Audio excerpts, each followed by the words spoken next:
Twee malen van mogelijk eerste Europese komma dringen om middernacht binnen in de receptieruimte van Avondrust. Een zieke verzwarger, die op dat stuit toevallig via de trap naar onderen komt, trapeert het harden. Die brekkers bedriegen hem als schroevendraaiers, maar hij twijfelt het net. Ik heb deze kaartenrekken gebruikt als verdedigingsmiddel om je auto te weren.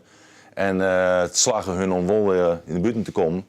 Het weer beside mijn kaarten. En ik heb eerst een kaartenrek gepakt en heb die laatste jongen die vluchtte, heb ik hem omgooid.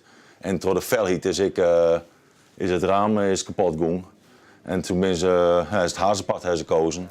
Hoewel het al jaar goed aanrint, zit de schrik er bij verskate mensen goed in.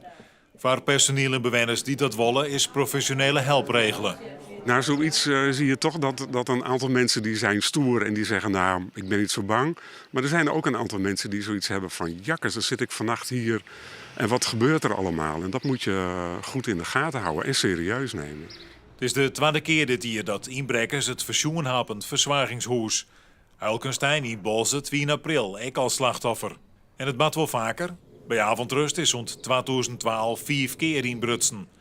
Het huis is al van alle bewakingsfaciliteiten verzoenen. Meer maatregels om inbraken van te komen, binnen er net. Nou, we gaan nu nog een deskundige vragen om te kijken wat kunnen we nu nog meer doen.